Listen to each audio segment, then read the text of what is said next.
Là, ils veulent mettre 104% pour la Chine. 104%. Ah oui. Et il avait dit, oui, s'ils ne retirent pas leur représailles... Puis alors, du coup, ils vont payer leur iPhone 2 fois plus cher. Bah, c'est ça, Deux voilà, fois on va plus payer cher. l'iPhone, Oui, ils vont 104%. ils vont payer l'iPhone combien, 3000 balles? Oui, c'est Non, ça, 3000 balles. 2 fois plus cher. Ouais, C'est incroyable. puis sans parler tout le reste, parce que là, on parle des iPhones. Oui, et oui, bah voilà, ouais, voilà. Et là maintenant, tiens, bah attends, on va regarder. Ouais, bah vas-y. Voilà. Alors combien? Voilà, le S&P 500 0%, le Dow Jones 0,48, Jones. et le Nasdaq dans le rouge. Voilà. Et le Russell à moins 1%. Moins Non mais on est où? Le Russell 2000, n'importe quoi. C'est incroyable. On était pourtant dans le vert. Ouais. On était bien, hein? On était à quoi? Plus 4%? Ouais. Ouais, c'est ça, le Il y a plus eu 4.3. un sondage là sur Métamorphose 47, là, le tweet Métamorphose. Ah bah je suis pas dessus. T'es pas abonné au tweet de Métamorphose 47? Non, bah non, j'ai pas... Bah, Oh t'attends quoi là? Bah je vais le faire. Ah! Bah alors! Écoute! Bah je vais le faire. Comment tu fais pour t'informer alors, sur la bourse et tout ça? Bah c'est vrai que... Ah bah c'est pour ça que tu perds de l'oseille. Ah bah voilà. Il est même pas abonné. Quelle honte. T'es abonné au moins à la chaîne Métamorphose 47 sur YouTube. Ah, j'ai oublié. Non plus! Oh! Ouais. C'est pour ça que t'es toujours wagon pleurniche. Ah, le honte. Il est toujours wagon pleurniche, lui. Oui. Je t'assure, hein, on a l'impression qu'il est sorti d'usine, lui. Ah ouais? C'est comme Jean-Louis. Non, mais bon, Enfin, un peu Jean-Louis. Bah dis donc, tu pourrais lui dire de ça. Bah voilà, bon. ouais, franchement, Tiens, bah serre-moi une autre bière. Ah oui, tiens. Pas trop fraîche. T'en prends une aussi, toi, nuit. Ouais. Alors, comment ça va se passer? Donc, les Chinois, ils vont aussi appliquer une taxe à 50%. Ah bah il est temps, Ensuite, il l'autre, il va rigole, répliquer Ah sur bah, pourcent. On va payer les iPhones à 10 000 balles. Voir un peu. c'est ce qui va se passer. C'est n'importe quoi. C'est possible. C'est ce qui va se passer. Ouais. C'est vrai que c'est n'importe quoi. Eh oui, Donald Trump impose des tarifs supplémentaires de 34% à la Chine. La Chine riposte avec également 34%. Donald Trump dit, si le 8 avril, ils n'ont pas retiré leur riposte, j'ajouterai 50%, ce qui fait 104%. On est à 104% de frais de douane sur tout ce qui vient de la Chine pour les États-Unis. On attend donc désormais la riposte chinoise, sachant que, ils l'ont dit, hein, il suffit d'aller sur mon Twitter, la Chine promet de lutter jusqu'au bout contre les droits de douane américains pour soutenir ses marchés. Ministère chinois du commerce. Et alors, incroyable. Vraiment, on est vraiment ridicule jusqu'au bout, hein, les Européens, on croit rêver, on fait la leçon aux Chinois. La présidente de la Commission européenne, Ursula von der Leyen, a appelé mardi la Chine à garantir une solution négociée aux problèmes causés par les droits de douane à l'importation imposés par Donald Trump. On n'est même pas capable, nous-mêmes, d'avoir une riposte qui tient la route. Hein? D'ailleurs, elle est où la riposte? Elle est quelque part? Alors, ils ont proposé un zéro tarif des deux côtés. Donald Trump, il dit non, c'est pas suffisant. Un peu. On se couche comme des larves, comme d'habitude. Là, tu vois, c'est Ursula von der Leyen. Sinon, l'UE pourrait envisager de regrouper la demande de ses pays membres pour acheter du gaz naturel liquéfié américain dans le cadre de négociations avec le président Trump pour tenter d'éviter une guerre commerciale, a déclaré mardi à Reuters le ministre lituanien de l'énergie. Tu sais même pas qui c'est pas grave. C'est-à-dire que à quel moment l'administration française intervient dans cette affaire? Si tu regardes, on parle de sujets nationaux, tu sais. C'est fou quand même. Hein. Tu regardes la presse mondiale, c'est quasiment le sujet numéro 1. En France, c'est les sujets locaux, nationaux. La politique, la politicaille, hein, c'est incroyable. C'est terrible de voir que ce pays, en fait, je parle là pour le coup de la population, n'en a vraiment rien à faire de tout ce qui concerne les marchés financiers, le commerce international, etc. Alors que c'est ce qui régit nos vies. Mais en revanche, quand les prix vont commencer à augmenter dans les magasins à cause de l'inflation, tu vois un peu comment ça marche. Vraiment, c'est dommage qu'il n'y ait pas d'éducation financière dans ce pays. Puis il y a des opportunités à la bourse, on le sait. Hein, s'il y a bien l'endroit où on sait ça, c'est ici.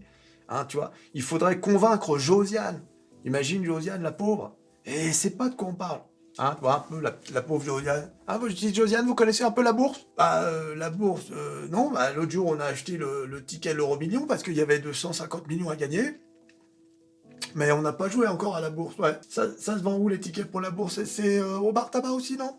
Ah non, c'est pas au bar tabac, madame. Non, les tickets pour la bourse, bah il faut avoir un courtier, madame. Ah non, madame. Non, madame, pour jouer à la bourse, faut un courtier. Et quoi, le mieux que là, le mes courtiers? Ah, elle est pas mal, celle-là. Quoi, le mieux que là, le mes courtiers, ma petite Josiane? 2 Giro. Le lien dans la description. Eh oui, les amis, si vous voulez rentrer sur les marchés financiers, si vous voulez investir à la bourse, il vous faut un courtier. Et quoi, le mieux que là, le mes courtiers? 2 Giro. Inscrivez-vous à 2 Giro. Le lien dans la description. Elle était pas mal, elle était pas mal. Oh, un peu. Aïe, aïe, aïe. Qu'est-ce qu'on se marre sur cette chaîne, quoi. Hein? Alors hier, il s'est passé un truc incroyable sur les marchés, comme d'habitude, hein. Les paniqueuses de Wall Street. Hier, vous avez eu une rumeur qui a duré 7 minutes. Hein. Une rumeur qui disait que la Maison-Blanche allait faire une pause de 90 jours sur la mise en place des tarifs. Résultat, regardez, on était vraiment très bas. Hein. Je crois qu'on était à -4 à nouveau sur le S&P 500. La star des stars. Regardez, on a fait du plus 8% en quelques minutes. Regardez-moi ça, à quoi ça ressemble. Vous voyez? Bing, on était dans le rouge comme jamais. Et bing, regardez, on est monté. Ça a duré quelques minutes. Dès que la Maison-Blanche a démenti donc la rumeur des 90 jours de pause, eh bien, on est redescendu. Mais on n'est pas redescendu au même niveau. Normalement, la logique eût été que, ah bah c'est une rumeur, bon bah alors attends, on redescend. On descend là. Quoi? Parce que on est redescendu quand même à un niveau... c'est un peu comme si on avait fait une hausse de moitié, c'est-à-dire de 4%. Pourquoi? Parce que le marché a compris qu'il suffisait de vraiment pas grand-chose pour que ça remonte comme jamais. T'as vu? Il a suffi d'une petite rumeur, d'une pause de 90 jours sur les tarifs pour que, ping, le marché s'envole. Et ça a donné comme une sorte d'espoir un peu. Ça montre, mais on le savait déjà, mais ça concrétise le fait que cette histoire de crash, ça n'est dû qu'à ça, tu vois. Il suffit juste que, allez, on oublie, ou alors on s'arrange pour que le marché reparte à la hausse. Voilà ce que ça veut dire. Et le lendemain, bing, rebond de 4,3. Alors pour 2 raisons. Hein. D'abord, regarde, hein, tu baisses à peu près de 12 à 15%. Il n'est pas rare qu'il y ait un rebond. Hein. Quand tu as un crash comme ça, c'est tout à fait naturel. Et puis, il y a aussi le fait que toute la journée, on entendait la Maison-Blanche se réjouir qu'il y ait des négociations avec le Japon, la Corée du Sud. 50 pays étaient en train de négocier pour trouver des accords. Donc du coup, ça rassurait un peu les marchés. Mais on sait très bien que le gros morceau, c'est la Chine. Tant que ce ne sera pas réglé avec la Chine, tout le monde va trembler, quoi. On va tous trembler pour se demander, alors qu'est-ce qu'on fait? Qu'est-ce qui se passe? Ce qui se passe là avec la Chine, c'est du délire absolu. Pour vous montrer que pendant les crashs boursiers, ça c'est le Covid, tu vois, on a crashé à peu près du même niveau, hein, c'est-à-dire 15%, eh bien, on a eu un rebond de presque 10%, hein, pour, derrière, cracher de 27%. Voilà. Donc c'est pas parce qu'il y a un rebond que c'est la fin d'une baisse de marché, quoi. Hein. Alors bien sûr, l'histoire ne se répète pas. Hein. D'autant que là, on est dans une situation inédite. Hein. Ce qui est terrible, c'est que Donald Trump, avec sa façon de parler, sa façon de faire, il repousse les Chinois dans leur dernier retranchement, en quelque sorte. Il leur offre pas une porte de sortie, tu sais, à les menacer comme ça, à leur dire si jamais vous retirez pas vos représailles, je vais vous mettre 50%, tu sais, avec le côté ultimatum. Les Chinois, c'est pas des clochards. Hein. C'est pas comme nous, en Europe, on se couche. Eux, ça marche pas comme ça. Ils ont déjà dit. Ils ont fait un statement, c'est pas le président, bien sûr, mais le porte-parole. Il a dit, nous ne répondons pas au chômage. Décidément, les lapsus, quand ça concerne la Chine. Hier, c'était Manuping, avant-hier. ils ne répondent pas au chantage, aux menaces, aux intimidations et au manque de respect, ils ont dit. Voilà. Ils ont dit ils ne sentaient pas que les Américains étaient prêts à négocier sérieusement. Alors je ne pense pas que cette situation puisse perdurer. Les deux sont perdants dans cette affaire. T'imagines des droits de douane sur tout ce qui vient de Chine, enfin ce serait les prix multipliés par 2 pour le consommateur américain. Donc on imagine, et pour les Américains et pour les Chinois, ce serait également forcément une mauvaise chose parce que, eh bien, la consommation de produits venant de Chine se mettrait à baisser. Puis de toute façon, cette histoire de tarifs, c'est une mauvaise chose pour toute la planète. Parce que si ces tarifs venaient à perdurer comme ça, s'il n'y avait pas de changement, j'ai du mal à le croire, hein. Mais imaginons, on rentre dans un monde un peu dingue où ces tarifs de fous sortis d'un chapeau de l'équipe de Trump venaient à s'imposer partout, ben on rentrerait en récession. Parce qu'avec de tels tarifs, il y aurait beaucoup moins de demandes, beaucoup moins d'échanges commerciaux, et la récession serait inévitable. Ce qui d'ailleurs causerait, même si le marché venait à remonter sur le court terme, eh bien, la baisse des chiffres d'affaires et des bénéfices des entreprises. Et donc, forcément, la baisse de leurs cours sur les marchés. Donc, c'est pour ça, c'est ce qui me fait dire que je ne peux pas imaginer qu'on ne s'en sorte pas d'une façon ou d'une autre avec peut-être la baguette magique. Faudrait peut-être l'emprunter à Manu Potter. Un peu. Manu Ping. Tu mets pas comme ça un ultimatum à un pays comme la Chine. Tu négocies, tu discutes, tu appelles. En plus, il se targue d'avoir de bonnes relations avec Xi Jinping. Bon, bah alors, utilise-les alors. Tu vois. Mais ce qu'il fait, ça va pas arranger les choses. Et puis toujours cette façon de parler qu'il a, tu sais, infantilisante, un peu comme si c'était un jeu. C'est « Oh, this is going to be tremendous. You know, tariffs are beautiful. People like it. Everybody likes my tariffs. » Tu vois, cette façon qu'il a, tu sais. C'est comme s'il parlait de, je sais pas moi, un truc qui n'avait aucune importance. Tu sais, « You're going to get tired of winning. » Tu sais, quand il dit ça, « My God, we're going to win so much. » Alors qu'il est en train de bouleverser toute l'économie mondiale. Tu sais, il faut se mettre à la place des autres pays qui sont plutôt austères, etc. On n'est pas à Hollywood, là. Donc, toute cette façon de faire, ça crée, c'est ce que je disais l'autre jour, de l'incertitude. Et cette incertitude commence vraiment à avoir un impact sur beaucoup de choses. Je lisais un article qui disait que, écoutez ça, les signes de tension à Wall Street multipliés dans un contexte d'incertitude, les introductions en bourse et les fusions ont été mises en suspens. Les prêts à effet de levier ont été mis de côté. Les ventes d'obligations ont été suspendues. L'absence de nouvelles offres sur les marchés obligataires de qualité et à haut rendement pendant 3 jours est inquiétante. Les spreads de crédit se creusant en raison des craintes d'une récession croissante. Pour les entreprises dont la dette est refinancée, la hausse des taux d'emprunt pourrait constituer un nouveau point de pression et accroître la probabilité de défaut de paiement en cas de ralentissement économique. Certaines banques ont également suspendu leur financement de rachat, craignant de ne pas pouvoir syndiquer les prêts, selon Bloomberg. Un autre gel à Wall Street est venu de grands clients qui ont gelé leur projet d'introduction en bourse, craignant l'accueil réservé à une telle initiative par les investisseurs. Et ça, ce n'est qu'un extrait. Hein. C'est-à-dire que l'incertitude est telle que plus personne ne fait rien. Voilà.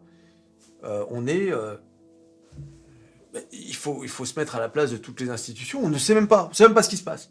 Qu'est-ce qui va se passer avec la Chine ? Hein, c'est-à-dire, au moment où je vais publier cette vidéo, si ça se trouve, il se sera passé 40 000 choses. Hein, tu t'abonnes quand même, tu likes. Pas un peu. Ah bah oui, on est comme ça ici. Un des milliardaires qui soutient Trump a parlé même de Bill Ackman, a parlé même d'hiver nucléaire, que les tarifs allaient vraiment tout bouleverser. Alors il a mis de l'eau dans son vin, hein. Je pense qu'il a dû recevoir un coup de fil de Donald Trump lui-même, parce qu'il dit certains ont mal compris ou ont mal interprété mes pensées sur les tarifs. je soutiens Donald Trump dans sa volonté d'appliquer des tarifs, mais il dit, je suis pour une pause de 30, 60 ou 90 jours avant que ces tarifs soient mis en application, afin de mettre en place des négociations avec les pays, etc. Tu vois? Donc, ah oui, mais parce qu'il voit bien, lui déjà, il a dû perdre une tonne d'oseille, et comme tout le monde, hein.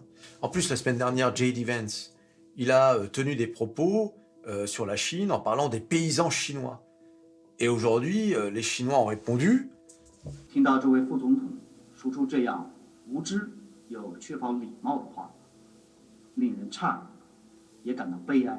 Il dit, il est surprenant et triste d'entendre le vice-président faire des remarques ignorantes et impolies à propos de la Chine. Tu vois, c'est ce que je te disais, le ton austère, tu sais. D'un côté,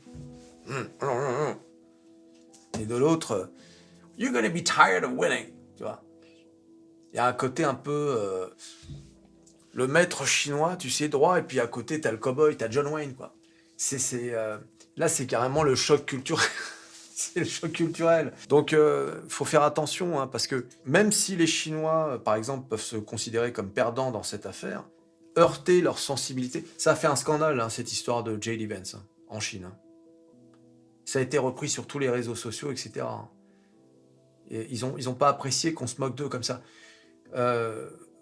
Juste pour rappel, hein, on parle d'un pays d'1,4 milliard d'habitants. C'est-à-dire, tu retires le milliard, il y a encore plus d'habitants qu'aux États-Unis. Pas un peu. Oui. Ah, c'est une autre échelle. Hein. Donc, il faut faire attention avec les sensibilités nationales. Ça peut créer des choses qui nous échappent et qui deviennent incontrôlables à incontrôler. Parce que, regarde ce qui s'est passé au Canada. Ils ont commencé, alors je sais pas où ça en est, mais il y a eu un début de boycott des produits américains.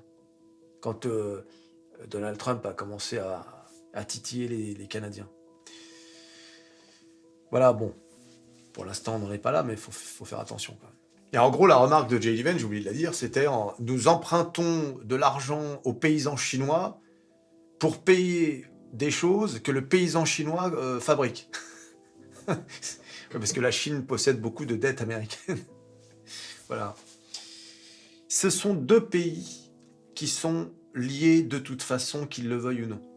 Une guerre commerciale entre ces deux monstres, ça aurait un effet mondial. Alors quand tu vois l'Europe qui donne des leçons à la Chine, tout le monde attend désormais l'issue de la guerre entre les États-Unis et la Chine. Tout le reste, finalement, je ne vais pas dire que c'est du détail. Il y a bien sûr les Européens, mais tu vois bien que les Européens, là, avec toutes leurs initiatives, ils montrent au marché qu'ils sont dociles. Tu vois, comparé aux Chinois, ah, tu nous mets 34%, bingo, 34%. Tu nous mets 50%, bon, on va voir la réponse. Mais je ne serais pas surpris qu'ils répondent d'une manière... Alors, ce ne sera pas nécessairement d'ailleurs sous forme de tarifs... mais ça peut être n'importe quoi. Hein. Tu as vu, ils ont commencé à limiter l'exportation de terres rares. Ils vont ouvrir des procédures antitrust contre les entreprises américaines. Donc ça peut être, c'est ce qu'on appelle une guerre commerciale. Voilà, il n'y a pas les armes. Enfin, faire attention parce que parfois les guerres commerciales peuvent amener à des guerres tout court. Hein. Des guerres... voilà. Bon, on n'en arrivera pas là, je pense. Mais voilà. Donc tout le monde observe désormais ce qui se passe avec la Chine, c'est ce qui va donner le là de la suite de cette histoire. Qui va gagner le concours de la barbichette? Celui de nous deux qui rira aura une tapette. C'est l'oncle Wang. Tiens, quelqu'un me rappelait l'oncle Wang. Vous vous souvenez de l'oncle Wang? J'en avais parlé dans une de mes vidéos. Bon, c'est un des personnages de la galaxie... Métamorphose 47. L'oncle Wang, c'est celui qui faisait des blagues sur l'Europe, hein, lors des dîners familiaux en Chine. L'oncle Wang, il aimait bien raconter, hein, comme quoi les Européens, hein, ils se tiraient toujours une balle dans le pied au profit des Chinois. Qui dit, tu sais? Ouais.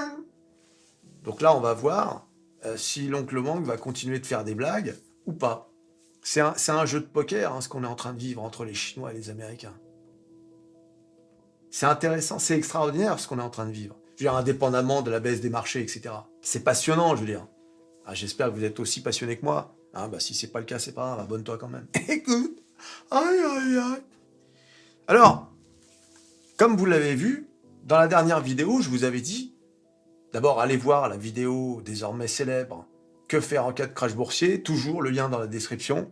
La situation est tellement dingue que ça peut repartir très haut rapidement, quoi. Ah, c'est pour ça que je vous dis toujours, hein, ça sert à rien d'essayer de timer le marché, vous ne pouvez pas le faire. Donc il faut savoir saisir les occasions quand elles se présentent.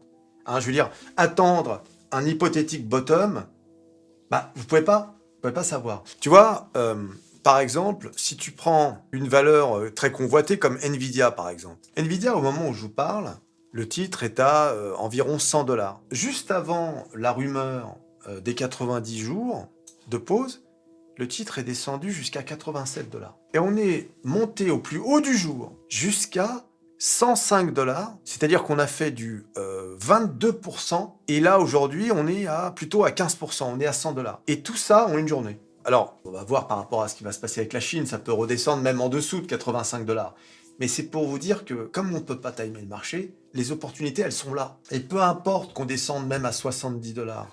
Comme je vous ai dit, vous dépensez jamais tout votre oseille, votre capital en une seule fois. Si ça descend encore plus bas, en sachant que tu n'as pas mis toutes tes billes, eh ben tu reprendras encore. Et ça redescend, tu reprends encore. D'accord ?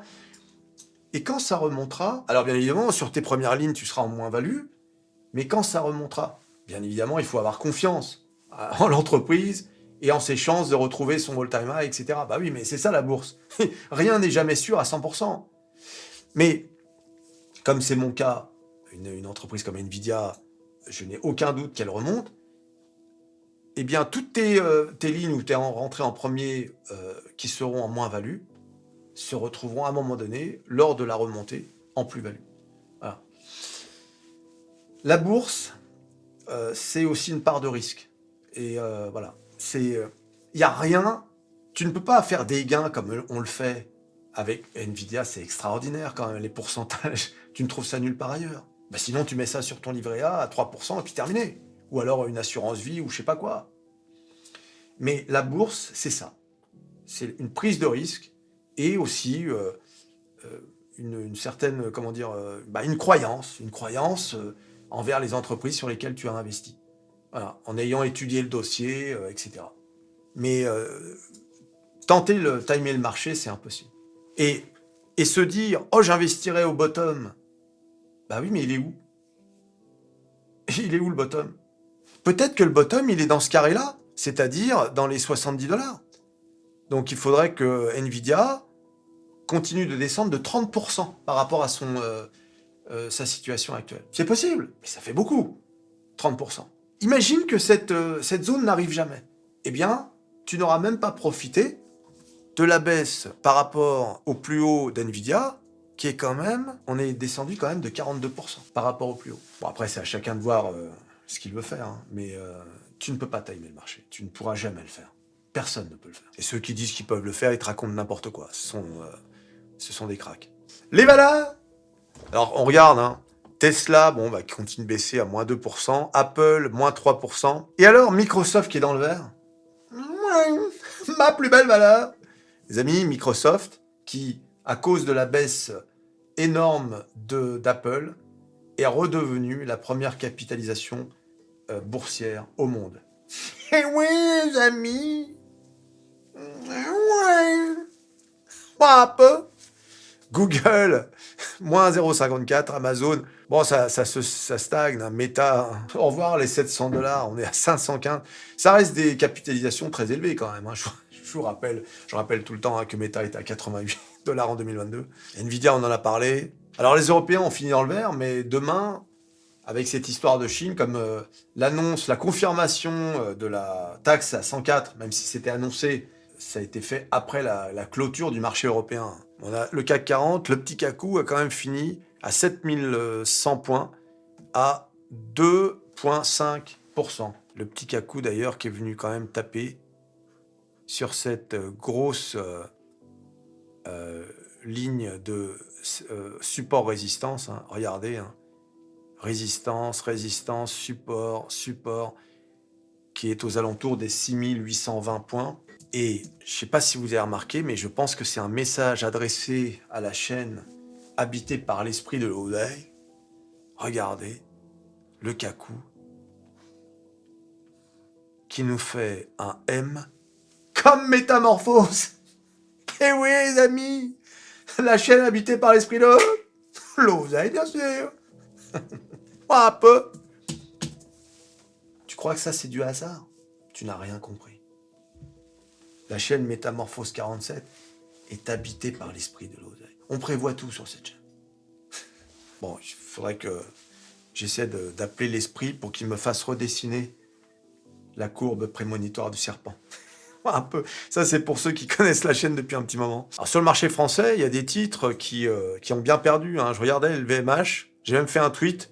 C'est pas vrai, je vais devoir rentrer sur LVMH. Ma ligne d'entrée sur LVMH, elle est symbolisée par ce rectangle-là, donc qui se situe entre 396 et 438 euros. On n'est pas arrivé dedans, mais c'est pour vous dire qu'LVMH est en tendance baissière depuis le 2 mai 2023. Le titre avait perdu 38% et elle est sortie de cette tendance baissière.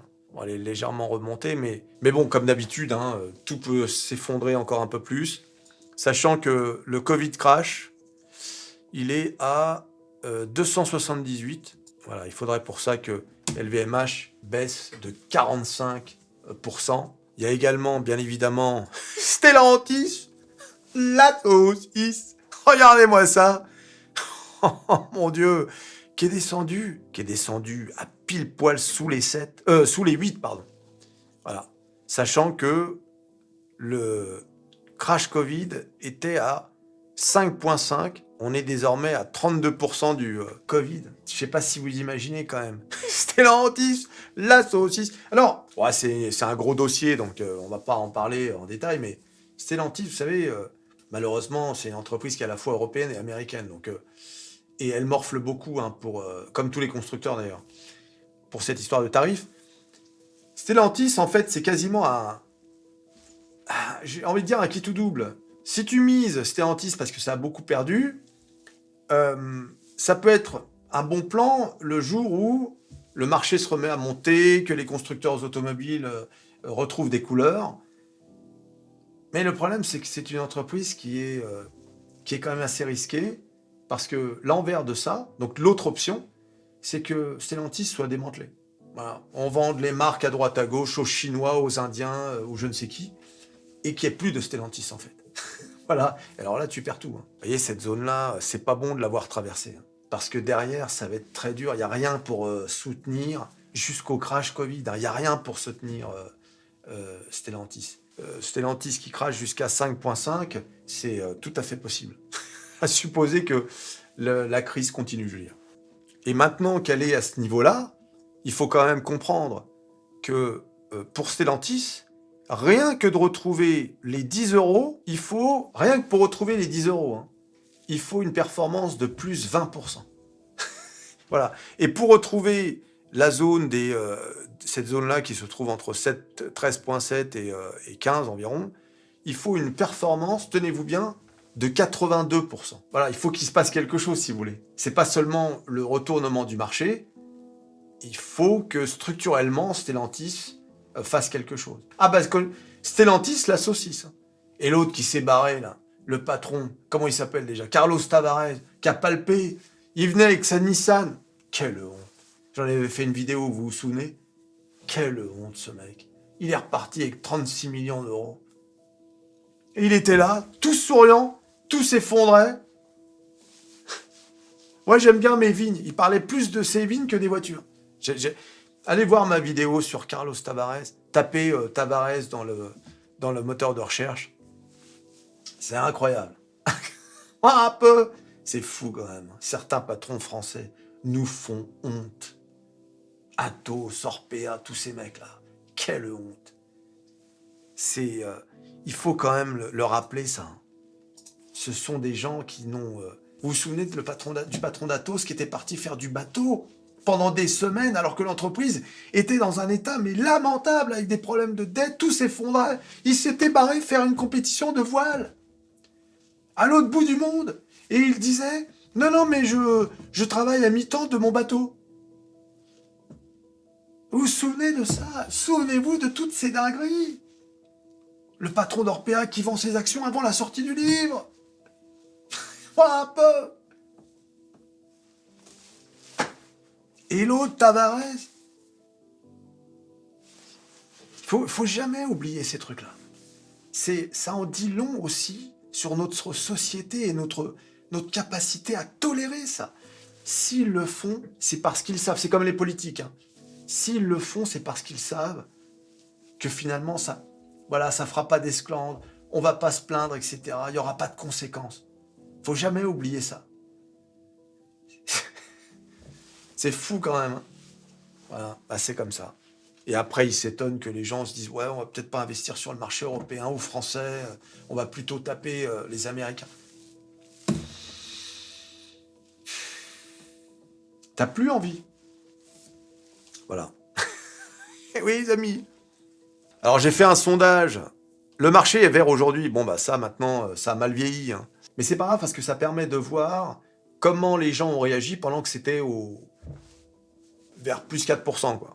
Est-ce selon vous un simple rebond pour repartir à la baisse ou un vrai retour à la hausse? Rebond puis baisse, 64,7%. Retour à la hausse, 15,3%. Aucune idée, 20%. Et en plus, j'ai fait le même sondage sur YouTube, c'est les mêmes pourcentages. Sondage logique, même avant les 104% pour la Chine confirmée, il n'y a rien qui indique qu'on va repartir à la hausse. Hein. Je vois pas pourquoi il y aurait... voilà. Les raisons qui ont fait que ça baisse sont toujours là. Hein. Donc rien ne va changer. Hein. Alors ça, c'est énorme. Hein. Je veux dire... Ursula von der Leyen, qui explique, et je dis, ça contraste avec la réponse directe de la Chine, l'Europe est prête à négocier avec les US, nous avons proposé zéro tarif pour zéro tarif sur les biens industriels, car nous sommes toujours ouverts à un bon accord, mais nous sommes aussi prêts à riposter avec des contre-mesures. Voilà, en tout cas, comme d'habitude, toujours le même message, ne paniquez pas, ça monte, ça descend, ça n'a aucune importance, ayez une stratégie, allez voir ma vidéo sur bien sûr comment faire en cas de crash boursier, mais ne faites pas n'importe quoi. Donc faites attention, vous avez vu hein, l'histoire de la rumeur, bing, il y a des gens qui sont rentrés sur le marché en se disant « Ah ça y est, ça remonte, il faut vite que j'achète », et tout de suite derrière, ça chute. Tu vois un peu. Donc et le mec il est pas content, surtout s'il est monté tout en haut, hein, ce qui est fort probable d'ailleurs. Un peu. Le retail monte, quand il est dans le FOMO, il achète toujours au sommet. Welcome to the stock market. C'est pas grave, les gars. Il y a le wagon pleurniche. Il est ouvert à tout le monde. Ouais, les amis. Tu t'abonnes. Tu likes, tu partages. Tu cliques sur à peu près tout ce que tu vas cliquer. Les 104% pour la Chine. La folie de la situation. Et on se revoit à la prochaine vidéo. Allez, salut.